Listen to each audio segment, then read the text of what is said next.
Welcome everybody. The footage you're seeing in the background is of the new game Sekiro. It is a Dark Souls-esque game where you are tasked to battle your way through the sort of Japanese style, old style world filled with bosses that are ready to absolutely muller you at every turn. So the footage you see him is of a single mini boss. I've tried to showcase a boss and sort of give you an idea of what bosses are like in the game without revealing a big spoiler. So this is a mini boss called the Blazing Bull, if you're interested. Basically, big bull, lot of fire that is going to make your day hell. And I've never played a Dark Souls game, or of its kind that I've played.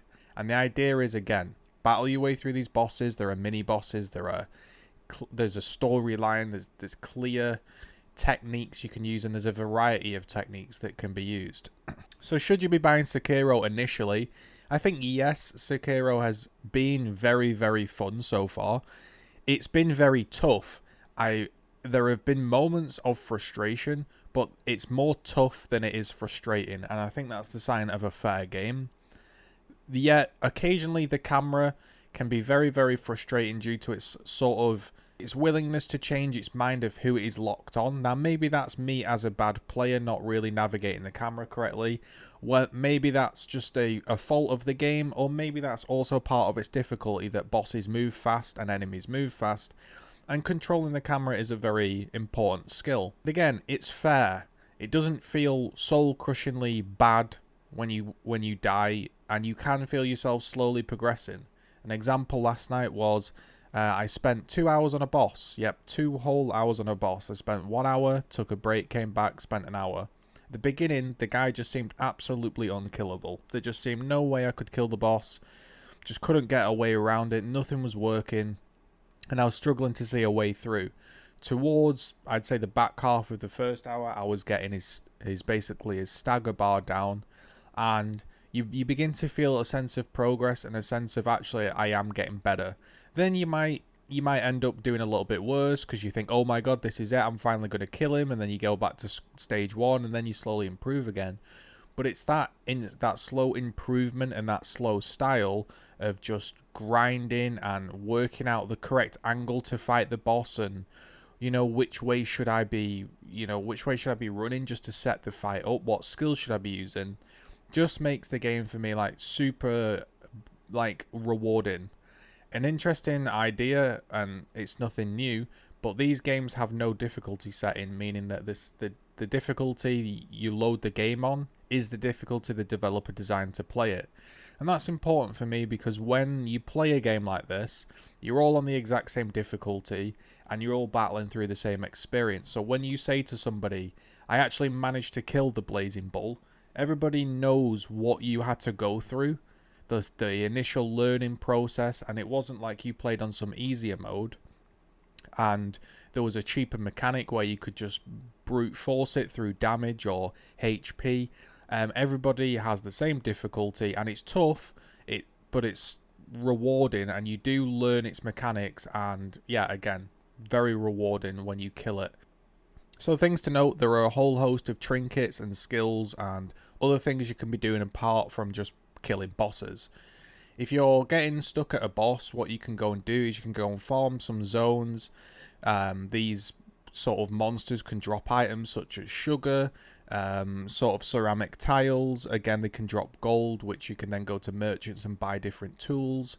You can actually farm other side areas and find secrets. Well, I wouldn't really call them secrets. There's been a few sort of hidden areas that I've discovered, and as a result you can get some prosthetics. So the idea sort of behind the game is it has a really interesting movement style. Think of it like Spider-Man. I'm not really showing it off, I'm just sort of showcasing the boss because I don't really want to spoil anything. But you can grappling hook from place to place, and it doesn't feel awkward, it doesn't feel forced, and it doesn't feel like it's trying to be a Spider-Man game or something that it's not. The ability to grappling hook obviously changes how the levels work. You can grappling hook high and drop down and assassinate someone, or you can just grappling hook as an escape tool. Your prosthetic arm can be sort of modified and changed through the things that you find in the world and the bosses that you kill. You can make it shoot fire. You can sort of make it throw these throwing blades, and it has a whole range. And obviously each boss is going to be weak to something that when you eventually discover it, and these tools can be very helpful in sort of changing the tides of battle. So Sekiro has been a very, it was a daunting challenge to begin a game like this, because I thought when you die and you go back to the start, I'm going to get frustrated. But I haven't got frustrated. I've actually really enjoyed it so far, and I'm going to continue on with my playthrough. So yeah, I'd probably recommend Sekiro. At 50 quid, it's pretty damn expensive for what it is. But it's a really good game. If you happen to be, you know, in the lookout for a game that you can come on and play a few hours each night and like slowly work towards a goal and kill a boss and feel a great sense of progression, this is a great game for you. If you're looking for an RPG that's going to give you thousands of hours of gameplay, yeah, this obviously isn't. It could take you thousands of hours to beat, but there's a good amount of content there. It's not a short game by any means necessary.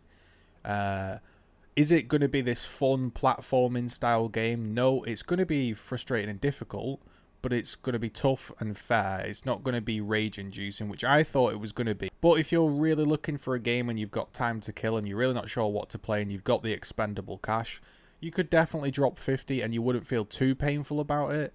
But I think a better price point probably would be around the 30 area. I think that's what me and my friends have agreed would feel more fair. But it is, I guess, a console game. I'm playing this on PC with a controller. But anyway, that's enough rambling. It's a really interesting game that I've enjoyed, and I thought I'd just speak about it for 5 or 10 minutes because I've never played a game like it.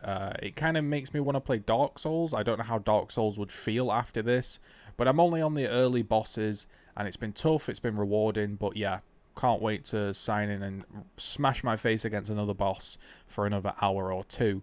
So thanks for watching, catch you later, and I'm just going to give a quick message if you want to support the channel. So thanks to those that tune in to the end. Thank you. As always, thank you for the support. Thanks for the people dropping in and out of Twitch chat. Thanks for the people that regularly comment, interact with me on Twitter. It all helps. I appreciate it. As you know, this channel cannot run adverts. It's all advert free. So the only way to effectively monetize it isn't through AdSense, as my appeal did actually get rejected yesterday. They said it was for invalid clicks in 2011, when a few subscribers from 2011 would click my old AdSense adverts to try help generate some money. And as a result of those nice people that tried to help me out, I can't run AdSense ever again, which means I'm not on a network, I'm not on an MCN, I'm not a YouTube partner. So I have to, unfortunately, ask for support.